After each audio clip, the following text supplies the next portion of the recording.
దూత media power of news. నమస్తే, welcome to Pawan analysis. తెలంగాణలో కాళేశ్వరం రాజకీయం గత ప్రభుత్వం వాళ్ళు ఎంతో కష్టపడి ప్రపంచంలోనే అతిపెద్ద లిఫ్ట్ ఇరిగేషన్ ప్రాజెక్ట్ ఏదైతే ఉందో కాళేశ్వరం పైన ప్రస్తుతం ఉన్న నాయకులు కొంతమంది వేరే పార్టీ నాయకులు కావచ్చు, ప్రస్తుతం లేకపోతే అధికార పార్టీ నాయకులు కావచ్చు, బురదలే ప్రయత్నాలు చేస్తున్నారని గతంలో పరిపాలన ఉన్న బీఆర్ఎస్ పార్టీ నాయకులు ప్రస్తుతం ప్రతిపక్షంలో ఉన్న నాయకులు ఆరోపిస్తున్నారు. అయితే కాళేశ్వరం ప్రాజెక్టుకు డిజైన్కి సంబంధించి అది ఎక్కడి నుంచి ఎక్కడికి మార్చారు, ఎందుకు మార్చారు, కాళేశ్వరం ప్రాజెక్టులో 1,00,000 కోట్ల అవినీతి జరిగిందని కొంతమంది నాయకులు అంటారు. అసలు కాళేశ్వరం ప్రాజెక్టు టోటల్ బడ్జెట్ 86,000 కోట్లు మాత్రమే. 86 కోట్ల ప్రాజెక్టుకు 1,00,000 కోట్ల అవినీతి ఎలా జరిగిందో మరి ఆ నాయకులకి అర్థం కావాలి. ఇక గత ప్రభుత్వ నాయకులు తప్పు చేసి ఉంటారు, ఖచ్చితంగా చేసి, అనుకుంటే రాజకీయాల్లో ఉన్నది తప్పు చేసి సంపాదించుకోవడం తప్ప ఇక శుద్ధపూసలాగా జనాలకి సేవ చేయాలని ఎవడో ఆ ఉద్దేశంతో ఎవరు రారు. ఇక్కడ పాయింట్ ఏంటంటే కాళేశ్వరం ప్రస్తుతం ఉన్న నాయకులు అది కూలేశ్వరం అంటున్నారు. ఎందుకంటే ఎంతోమంది అన్నదాతలకు ఊరటనిచ్చే విషయం ఇది కాళేశ్వరం. గత ప్రభుత్వ నాయకులు వాళ్ళ అశ్రద్ధ వల్ల కట్టిర్రు, దాంట్లో మిస్టేక్ ఉంటే ప్రస్తుతం ఉన్న నాయకులు దాన్ని సరిచేయాలే కానీ దాని మీద కమిషన్ వేశారు. జస్ట్ చాలా గొప్ప నిర్ణయం ఇది. ఎందుకంటే గత ప్రభుత్వంలో ఎవరైనా మంత్రులు కానీ ఎమ్మెల్యేలు గాను దాంట్లో తప్పు చేసి ఉంటే వాళ్ళకు శిక్ష విధించాలి. అది ఖచ్చితంగా కాంగ్రెస్ ప్రభుత్వం ఖచ్చితంగా తూచా తప్పకుండా కమిషన్ పిలిచింది, విచారణ చేసింది. మొన్న ఏమో ఈటెల రాజేందర్ గారిని పిలిచారు, కమిషన్ అయితే హాజరుపరిచారు. దాదాపుగా 2 గంటల పాటు సాగిన విచారణలో ఈటెల రాజేందర్ గారు ఒక మాట అన్నారు, నాకు ఈ ప్రాజెక్టుతో ఏ విధమైన సంబంధం లేదు, దీనికి సంబంధించిన ప్రాజెక్టుకు సంబంధించిన ప్లాను, టెక్నికల్, ఇంజనీరింగ్ డిపార్ట్మెంట్ టోటల్గా హరీష్ రావుకు అలాగే కేసీఆర్ గారికి మాత్రమే తెలుసని బీఆర్ఎస్ నేతలు ఎవరుతున్నారో వాళ్ళని ఇరికించే ప్రయత్నం మీద పెట్టారు. ఎందుకంటే కాళేశ్వరం ప్రాజెక్టు స్టార్టింగ్లో ఈటెల రాజేందర్ గారు మంత్రి అంటే బీఆర్ఎస్లో కీలకమైన మంత్రి పదవిలో ఉన్నారు. వాళ్ళని కాళేశ్వరం స్పెషల్ పర్పస్ వెహికల్ అయితే పెట్టిండ్రో, కాళేశ్వరం ఇరిగేషన్ ప్రాజెక్టు కోసం ఒక కార్పొరేషన్ పెట్టిండ్రో, ఆ కార్పొరేషన్ రుణాల మీద మీకైనా అధికారం ఉందని అడిగిండ్రు. కానీ కార్పొరేషన్ మీద ఆర్థిక డిపార్ట్మెంట్కి, ఆర్థిక మంత్రికి ఏం సంబంధం లేదు. నీటిపారుదల శాఖ మంత్రిగా ఆయన వెళ్ళిపోయిన తర్వాత ఆ lift irrigation project Harish Rao గారి చేతికి వచ్చింది. ఆ కీలక డిజైన్లన్నీ హరీష్ రావు గారికి, కేసీఆర్ గారికి తెలిసి ఈటెల రాజేందర్ గారు అన్నారు. ఆ తర్వాత నిన్న జరిగిన విచారణలో హరీష్ రావు గారిని పిలిచారు. అయితే జరిగిన విషయం ఇది, అన్నిటికీ మా దగ్గర పేపర్తో సహా ఆధారాలు ఉన్నాయి. ప్రతి ఒక్క సంస్థ, సిడబ్ల్యూసి సెంట్రల్ వాటర్ కమిషన్, అలాగే వ్యాప్కో సంస్థ ఏదైతే సిడబ్ల్యూసీలో అంతర్భాగం ఉందో వ్యాప్కో సంస్థ యొక్క అన్ని ప్రతిపాదనలు, డిజైన్లు, ఇంజనీర్ల యొక్క సలహాలు అన్ని మా దగ్గర ఆధారాలతో సహా ఉన్నాయి. ఎక్కడ కాళేశ్వరం ప్రాజెక్టులో తప్పు జరగలేదని హరీష్ రావు గారు నిన్న ప్రెస్ మీట్ ముందుకొచ్చి మాట్లాడడం జరిగింది. అంటే ఇలా ప్రభుత్వం డొల్లతనం పూర్తిగా బయటపడ్డది. ఎప్పటికైనా కాళేశ్వరమే తెలంగాణకు లైఫ్ లైన్, జీవధార అనేది ఇలా ప్రజలకు స్పష్టమైంది. కమిషన్ ముందు కూడా చాలా వివరంగా అన్ని కూడా మేము ఏది నోటి మాటగా చెప్పలే, విత్ డాక్యుమెంటరీ ఎవిడెన్స్, సాక్ష్యాధారాలతో సహా గత ప్రభుత్వంలో తీసుకున్న నిర్ణయాలు, సిడబ్ల్యూసి రిపోర్ట్లు, వ్యాప్కోస్ రిపోర్ట్లు, కేబినెట్ నిర్ణయాలు అన్ని కూడా ఆధారాలతో సహా కమిషన్ కోరిన విధంగా మేము సబ్మిట్ చేయడం జరిగింది. ఇదంతా పక్కన పెడితే కాళేశ్వరం ప్రాజెక్టు కట్టారు బీఆర్ఎస్ నాయకులు, తెలిసి తెలియక చిన్న చిన్న పొరపాట్లు జరిగి ఉంటాయి.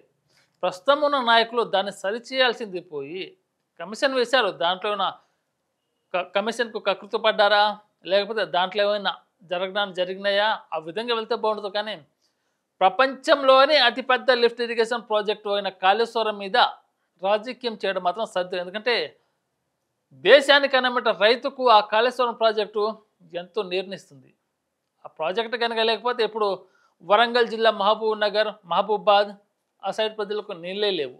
మల్లన్న సాగర్కు, మేడిగడ్డకు అయితే ప్రాజెక్టు కాళేశ్వరం ప్రాజెక్ట్ని మొదట తమ్మిడిహెడ్ దగ్గర కట్టాలని గతంలో ఉన్న అంటే నాయకులు ఎవరైతే ఉన్నారో బీఆర్ఎస్ పార్టీ నాయకులు అక్కడ ప్రాజెక్ట్ డిజైన్ చేశారు. కానీ అక్కడ సరైన నీటి సౌలభ్యం లేనందువల్ల మేడిగడ్డకు మార్చారు. మరి మేడిగడ్డకి ఎందుకు మార్చారు, తమ్మిడిహెడ్ దగ్గర ఎందుకు మార్చారు అంటే ప్రాజెక్టుకు శంకుస్థాపన చేయలేదని ప్రస్తుతం విచారణ జరుగుతుంది.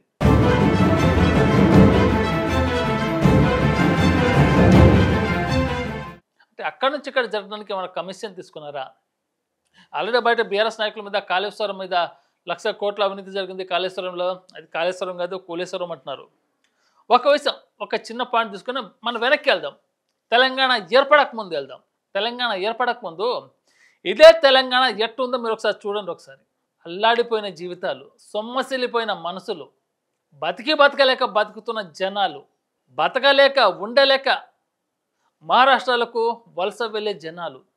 ఎందుకంటే నీటి సౌలభ్యం ఉంది, సౌకర్యాలు ఉన్నాయి, రవాణా సదుపాయాలు ఉన్నాయి. కానీ గతంలో ఎవరైతే కాంగ్రెస్ పరిపాలనలో ఉన్న నాయకులు ఉన్నారో, ఉమ్మడి ఆంధ్రప్రదేశ్లో నాయకులు కాంగంటే అప్పటి నాయకులు, వాళ్ళు చేసిన తప్పిదం వల్ల తెలంగాణ మొత్తం ఎడారిన పడ్డది, ఎడారిలా మారిపోయింది.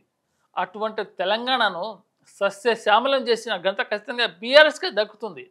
ప్రస్తుతం ఉన్న కాంగ్రెస్ పార్టీ అభివృద్ధి వైపు ముందుకు వెళ్తుంది. ఉన్న తెలంగాణ, నిర్మించిన తెలంగాణను కొంచెం వడివడిగా అభివృద్ధి వైపు తీసుకెళ్తుంది. కానీ గతంలో నాయకులు ఎవరైతే ఉన్నారో, ముఖ్యంగా ఇక్కడ మనం మాట్లాడుకోవాల్సింది తెలంగాణకు ద్రోహం చేసిన కొంతమంది కాంగ్రెస్ నాయకులు ఉన్నారు. ముఖ్యంగా అందులో చెప్పుకుంటే ఇద్దరి పేర్లు, ఒకటి రోసయ్య, రెండోది కిరణ్ కుమార్ రెడ్డి. ఒకసారి నేను ఒక వీడియో ప్లే చేస్తాను, అది చూసిన తర్వాత మాట్లాడండి. ఆయన భాషను మార్చుకోమనండి. ఆయన భయపడి ఎవరు ఇవ్వడం లేదు. ఇక్కడ తెలంగాణ ప్రాంతంలో అవసరం ఉందని ఇస్తున్నాము. ఆయన ప్రాంతం కూడా 19 కోట్లు ఇచ్చిండేది అవసరం ఉందని. ఆయన భాష, ఆయన కాలర్ పట్టుకుంటే ఇక్కడ ఇది రౌడీని, ఆయన కాలర్ పట్టుకుంటే దానికి ఏందండి ఈ భాష? ఏంది భాష? గవర్నమెంట్ లో ఉన్నప్పుడు ఏ ప్రాంతానికి ఏది అవసరమో చూసిస్తాము. అది మీతో భయపడి మేము ఇస్తామనుకుంటే ఇంకా రాసి పెట్టుకో, ₹1 కూడా ఏం చేసుకుంటావు చేసుకో. సార్, నేను కూడా హైదరాబాద్ గడ్డలో పుట్టాను, హైదరాబాద్ గడ్డలో చదివాను, హైదరాబాద్ గడ్డలో పెరిగాను. నన్ను బెదిరించే దమ్ము నీ దగ్గర లేదు. భయపడేవాడిని కాదు, భయపడేవాడిని కాదు. ప్రేమతో తెలంగాణ ప్రాంతం వెనకబాటు ఉన్నదని, దాన్ని అభివృద్ధి చేసేదానికి కంకణం కట్టుకొని చేస్తున్నా. నేను ఎన్ని వేల కోట్లు మెదక్ ఇచ్చానో, మహబూబ్ నగర్కి ఇచ్చామో, ఖమ్మంకి ఇచ్చామో చెప్తాం మళ్ళా. కానీ మాట సక్రంగా రానియండి. ఇప్పుడు ఈ వాదన విన్నారు కదా. అసెంబ్లీ వేదికగా కిరణ్ కుమార్ రెడ్డి, హరీష్ రావు గారి మధ్య జరిగిన సంభాషణ. దీన్ని బట్టి మీకేమనిపించింది? తెలంగాణకు ₹1 ఇవ్వం, చుక్క మంచినీటి కూడా ఇవ్వం. ఆ రోజు ముఖ్యమంత్రిగా ఉన్న కిరణ్ కుమార్ రెడ్డి గారు చేసిన వ్యాఖ్యలు తెలంగాణ సభ్య సమాజాన్ని, ఆయన ముఖ్యమంత్రి స్థాయి పదవిలో ఉండి కూడా ఏ విధంగా మాట్లాడుతున్నారు చూడండి ఒకసారి. ఒక ముఖ్యమంత్రి స్థాయి వ్యక్తి మాట్లాడాల్సిన మాట ఇది. తెలంగాణకు ₹1 ఇవ్వం, ఏం చేసుకుంటారో చేసుకోండి అని అసెంబ్లీ సాక్షిగా మాట్లాడుతుంటే, అప్పట్లో తెలంగాణ నాయకులు ఏ మాత్రం మాట కూడా చెల్లించలేదు, నోటి నుంచి మాట రాలేదు. ఎందుకంటే వాళ్ళకు అధికారం కావాలి, ఎదురుగా మాట్లాడితే అధికారం పోతుంది, అధికారం పోతే ప్రాణం పోయిన రాజకీయ నాయకులకి. కానీ ఒక విషయంలో కోమటిరెడ్డి గారిని మెచ్చుకోవాలి. గతంలో ఉమ్మడి ఆంధ్రప్రదేశ్లో మంత్రిగా చేసిన కోమటిరెడ్డి గారు, శ్రీధర్ బాబు గారు, అలాగే ఉత్తమ్ కుమార్ రెడ్డి గారు, మరి అప్పుడు వాళ్ళకి తెలియకుండా ప్రాజెక్టు జరిగినాయి. గతంలో వారు అధికారంలో ఉన్నారు, మంత్రి స్థాయిలో ఉన్నారు, ఇప్పుడు కూడా మంత్రులుగా ఉన్నారు. అప్పుడు అంటే కోమటిరెడ్డి గారిని ఒక విషయంలో మెచ్చుకోవచ్చు. తెలంగాణ ఉద్యమంలో తన పదవిని త్యాగం చేసి నల్గొండ ఎమ్మెల్యేగా తన పదవిని తృణప్రాయంగా వదులుకున్న గొప్ప ఉద్యమకారుడు కోమటిరెడ్డి గారిని చెప్పుకుంటే, అయితే ఇక్కడ తెలంగాణ రాష్ట్రం ఆవిర్భవించక ముందు జరిగిన అన్యాయం, దురాగతం అంతా ఇంత కాదు. కిరణ్ కుమార్ రెడ్డి గారు సూటిగా చెప్పారు, తెలంగాణలో చీకటి బతుకులు ఉండాలి, తొండలు కూడా గుడ్లు పెట్టిన భూముల మీద నీళ్లు పోస్తే ఏమొస్తుంది అని తెలంగాణను అసహించుకునేలా మాట్లాడే నాటి రాజకీయ నీచమైన చిత్ర కిరణ్ కుమార్ రెడ్డి గారిది. అలాంటి కిరణ్ కుమార్ రెడ్డి గారు ఇప్పుడు తెలంగాణను చూసి ముక్కు నోరు నేలకు రాసుకునే పరిస్థితి తీసుకొచ్చారు. ఇప్పుడు బీఆర్ఎస్ నాయకులు డెవలప్ చేశారు. అలాంటి తెలంగాణ మీద గతంలో పనిచేసిన కిరణ్ కుమార్ రెడ్డి గారు ఒకసారి వ్యాఖ్యలు మీరు కూడా విన్నారు కదా. ఆ వ్యాఖ్యలు తెలంగాణ పట్ల, తెలంగాణ ప్రజల పట్ల వాళ్ళకున్న గౌరవాన్ని ఏ విధంగా అంకితభావం ఉందో మీరు కూడా చూడొచ్చు. ఇది ఆయన భాషను మార్చుకోమనండి. ఆయన భయపడి ఎవరు ఇవ్వడం లేదు. ఇక్కడ తెలంగాణ ప్రాంతంలో అవసరం ఉందని ఇస్తున్నాము. ఆయన ప్రాంతం కూడా 19 కోట్లు ఇచ్చిండేది అవసరం ఉందని. ఆయన భాష, ఆయన కాలర్ పట్టుకుంటే ఇక్కడ ఇది రౌడీని, ఆయన కాలర్ పట్టుకుంటే దానికి ఏందండి ఈ భాష? ఏంది భాష? గవర్నమెంట్ లో ఉన్నప్పుడు ఏ ప్రాంతానికి ఏది అవసరమో చూసిస్తాము. అది మీతో భయపడి మేము ఇస్తామనుకుంటే ఇంకా రాసి పెట్టుకో, ₹1 కూడా ఏం చేసుకుంటావు చేసుకో. సార్ నేను కూడా ఈడ హైదరాబాద్ గడ్డలో పుట్టాను, హైదరాబాద్ గడ్డలో చదివాను, హైదరాబాద్ గడ్డలో పెరిగాను. నన్ను బెదిరించే దమ్ము నీ దగ్గర లేదు. భయపడేవాడిని కాదు, భయపడేవాడిని కాదు. ప్రేమతో ప్రేమతో తెలంగాణ ప్రాంతం వెనకబాటు ఉన్నదని దాన్ని అభివృద్ధి చేసేదానికి కంకణం కట్టుకొని చేస్తున్నా. నేను ఎన్ని వేల కోట్లు మెదక్ ఇచ్చానో, మహబూబ్ నగర్కి ఇచ్చామో, ఖమ్మంకి ఇచ్చామో చెప్తాం మళ్ళా. కానీ మాట సక్రంగా రానియండి. గతంలో రాజకీయ నాయకులు చేసిన తప్పిదం వల్ల తెలంగాణ ఎండిపోయిందే తప్ప, రాజకీయ నాయకుల చేతగానితం వల్ల తెలంగాణ వెనుకబడేది తప్ప, ఇక్కడ వనరులు లేక కాదు, సౌకర్యాలు లేక కాదు, అన్ని పుష్కలంగా ఉన్నాయి. కానీ అభివృద్ధి చేసే నాయకుడు లేడు. అలాంటి నాయకులు ఆ రోజు ఉన్నా కానీ వాళ్ళకు ఫ్రీడమ్ లేదు. ఎందుకంటే ప్రభుత్వం ఉండాలి, ప్రభుత్వంలో ఉంటేనే ఏదైనా చేయడానికి సాధ్యపడుతుంది. గతంలో చేసిన కిరణ్ కుమార్ రెడ్డి గారు, అలాగే రోసయ్య గారు వీళ్ళు చేసిన పాపముల తెలంగాణ గతంలో అలా తయారైంది తప్ప తెలంగాణకి ఎటువంటి సకల సౌకర్యం లేక కాదు. అసెంబ్లీ వేదికగా తెలంగాణ తక్కువ చేసి మాట్లాడారు. గుడ్లు కూడా, తొండలు కూడా గుడ్లు పెట్టిన భూమిలో నీళ్ళు ఇవ్వాలా? ఒకవేళ కరెంట్ వస్తే ఆ కరెంటు మీద బట్టలు ఆరేసుకోవడానికి పనికొస్తే తప్ప మీ తెలంగాణలో ఎటువంటి అభివృద్ధి జరగదు. అలాంటి మాటలు మాడే కిరణ్ కుమార్ రెడ్డి గారు, ఆయన్ని మనం శిక్షించాలి ఖచ్చితంగా. ఇప్పుడు కాళేశ్వరం ప్రాజెక్టు పూర్తి చేశారు. గత వానాకాలం సీజన్లో 2-3 స్తంభాలు నేల కొరిగినాయి. ఓకే, ప్రాజెక్ట్ అన్నాక చిన్న చిన్న పొరపాట్లు జరుగుతుంటాయి, అలాగని సమర్థించడం లేదు. ఎక్కడ లోపాలు జరిగినాయి, ఏ విధంగా దాన్ని సరి చేయాలి. ఎందుకంటే అధికారులు ఉన్న తర్వాత ప్రజలకు బాధ్యత వివరించాలి. గతంలో నాయకులు చేసిన తప్పులని మేము ఎందుకు చేస్తాం?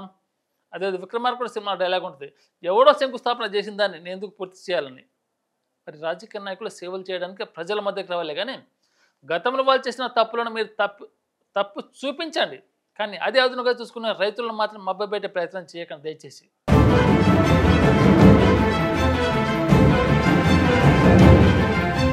ఎందుకంటే ఎండిపోయిన తెలంగాణలో బీఆర్ఎస్ నాయకులు వాళ్ళు దొంగతనం చేశారో, దోపిడీ చేశారో, ఇంకేమైనా చేశారో, కానీ ఎండిపోయిన తెలంగాణను సస్యశ్యామలం చేసి ప్రపంచ దేశాలే తెలంగాణ వైపు చూసేలా తెలంగాణను హరితహారంగా మార్చారు, పచ్చతనంగా మార్చారు.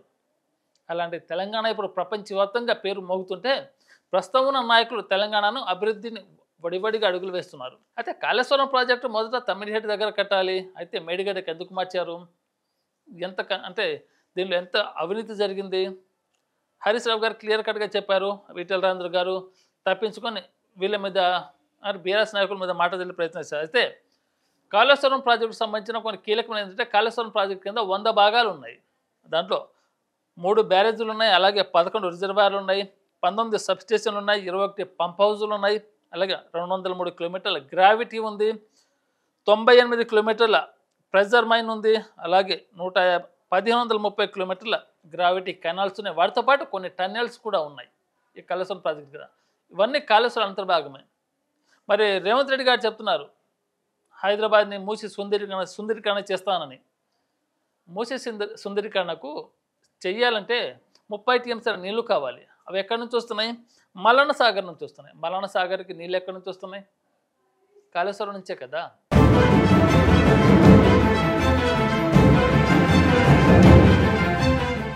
ఆ కాళేశ్వరం నుంచి చాలా ఉన్నాయి. ఇంకా అలాగే గంధమల ప్రాజెక్ట్ ఉంది. గంధమల ప్రాజెక్టుకు రైతులకు నీళ్ళు ఎక్కడి నుంచి వస్తున్నాయి? అది కూడా మల్లన్న పూర్తిగా కాళేశ్వరం కిందట ఈ ప్రాజెక్టులన్నీ అనుసంధానంగా ఉన్నాయి. గంధమల ప్రాజెక్ట్ కావచ్చు, మూసి కావచ్చు, ఇంకేదైనా చిన్న చిన్న రిజర్వాయర్ కావచ్చు, అవన్నీ కాళేశ్వరం ప్రాజెక్టు అనుసంధానం ఉన్నాయి. కాబట్టి ఈరోజు తెలంగాణలో పంటలు పుష్కలంగా పండుతున్నాయి. గతంలో ఒక పంట పండించాలంటే భయపడే రైతులు ఈరోజు 2-3 పంటలు పండించే స్థాయికి ఇచ్చారంటే అది కాళేశ్వరం ప్రాజెక్టు పుణ్యం. ఎందుకంటే తెలంగాణ గత 10.5 సంవత్సరాలు ఏ ఒక్క రోజు కూడా ఎండిపోలేదు. కానీ గతంలో అంటే గత వానాకాల సీజన్లో కొన్ని చోట్ల పంటలు ఎండిపోయాయి. మీరు కూడా చూశారు. నల్గొండ జిల్లా, సూర్యాపేట, వరంగల్, మహబూబ్నగర్ జిల్లాలో కొన్ని చోట్ల పంటలు ఎండిపోయాయి. దానికి కారణం అధికారులు, రాజకీయ నాయకులు. అంటే వాళ్ళు చేసిన పని ఏంటంటే కాళేశ్వరం ప్రాజెక్టు 2 పిల్లర్లు 3 పిల్లర్లు కుంగిపోయాయి. దాన్ని రిపేర్ చేయించాల్సింది పోయి గత నాయకులు చేసిన పాపం మేమెందుకు చేయాలి, దాన్ని మేమెందుకు సరి చేయాలని ప్రస్తుతం ఉన్న నాయకులు మొండిఘటం వేసి బీఆర్ఎస్ నాయకుల మీద బురద జల్లి ప్రయత్నం చేశారు. వాళ్ళు తప్పు చేశారు, దాని మీద శిక్షించండి. కానీ రైతులను మభ్యపెట్టే ప్రయత్నం ఎందుకు చేస్తున్నారు? మరి రైతులు ఎక్కడికి వెళ్ళాలి? ఎండిపోయిన తెలంగాణ ఇప్పుడెప్పుడే ప్రాణాలతో పైకి లేస్తుంది. అలాంటి తెలంగాణ మళ్ళీ మీరు ఎండబెట్టే ప్రయత్నం మాత్రం చేయకండి దయచేసి. కాళేశ్వరం ప్రాజెక్టులో అవినీతి జరగవచ్చు, దొంగతనం కూడా జరగవచ్చు. అవన్నీ విచారణలో తేలుతాయి. కానీ కాళేశ్వరం ప్రాజెక్టుకు దాంట్లో ఏమైనా లోపాలు ఉంటే సరిచేసి రైతులకు కాస్తంత నీరందియండి. దేశానికి అన్నం పెడతారు రైతులు. కానీ రైతులను నీళ్లు లేకుండా చేస్తే ప్రస్తుతం ఉన్న ప్రభుత్వం కావచ్చు, గత ప్రభుత్వం కావచ్చు, ఇంకే ప్రభుత్వం కావచ్చు, తెలంగాణ సమాజానికి ఒక మాయన మచ్చగా మిగిలిపోతుంది. గతంలో ఎవరైతే ఉమ్మడి ఆంధ్రప్రదేశ్లో ముఖ్యమంత్రులు చేసిన పరిపాలన, అలాంటి పరిపాలన మీరు చేయకండి దయచేసి. వాళ్ళని కాదనుకొని కష్టపడి కొట్లాడి తెచ్చుకున్న తెలంగాణ సస్యశ్యామలంలో ఉంది, అభివృద్ధిలో ముందుకెళ్తుంది. ఆ విధంగా వెళ్ళాలి తప్ప గత బీఆర్ఎస్ నాయకులు తప్పు చేసి ఉంటారు. కాళేశ్వరం ప్రాజెక్టు కూడా ఇంకేమైనా ప్రాజెక్ట్ కావచ్చు, చిన్న చిన్న ప్రాజెక్టులు వాటి చట్టం పరంగా శిక్షించింది తప్ప రైతులను ఎండగట్టే ప్రయత్నం మాత్రం చేయకండి దయచేసి. అయితే కాళేశ్వరం ప్రాజెక్టు పైన కమిషన్ విచారిస్తుంది. హరీష్ రావు గారు క్లియర్ కట్ చెప్పారు. ఆ తర్వాత విచారణకి ఎవరు వస్తారు? ఈటెల రాజేందర్ గారు తప్పించుకునే ప్రయత్నం చేశారు. మరి ప్రస్తుతం ఉన్న తెలంగాణలో కాంగ్రెస్ ప్రభుత్వము ప్రాజెక్టులను కాపాడండి, ఫస్ట్ అన్నదాతలను ఆదుకోండి. గతంలో ఉమ్మడి ఆంధ్రప్రదేశ్లో మంత్రులుగా చేసిన శ్రీధర్ బాబు గారు, కోమటిరెడ్డి గారు, అలాగే ఉత్తమ్ కుమార్ రెడ్డి గారు ప్రస్తుతం మంత్రులుగా ఉన్నారు. వాళ్ళకు అన్నీ తెలిసి ఉంటాయి గత ప్రభుత్వంలో చేసినాయి. కానీ ఇప్పుడు ఎందుకు దీని మీద కమిషన్ చెప్తుందంటే అక్కడ జరిగిన అవినీతి ఎంత, ఏం జరిగింది అది చేయాలి తప్ప కూలిపోయిన ప్రాజెక్టును సరి చేయకుండా రైతులను మభ్యపెట్టి వాళ్ళ జీవితాలతో ఆడుకునే ప్రయత్నం మాత్రం ప్రస్తుతం కాంగ్రెస్ నాయకులు చేయకండి. అది మీ పరిపాలనకు, మీ రాజకీయ జీవితానికి మంచిది కాదు. దయచేసి కాళేశ్వరం మీద పూర్తి విచారణ చేపట్టండి, అంతేగాని రైతులను మాత్రం ప్రలోభపెట్టే ప్రయత్నాలు చేయకండి.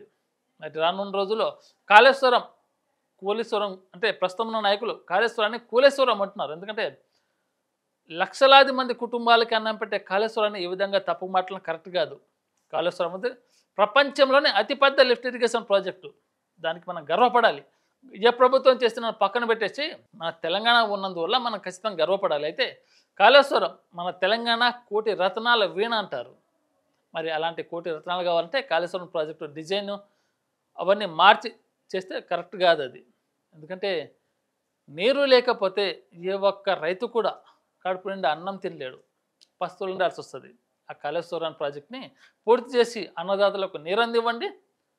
ప్రజాపాలన చెప్పుకున్న నాయకులు నిజంగా ప్రజాపాలన చేయండి తప్ప కాళేశ్వరం ప్రాజెక్టుని రాజకీయంగా వాడుకోకండి దయచేసి. For more updates, please subscribe Dutta Media.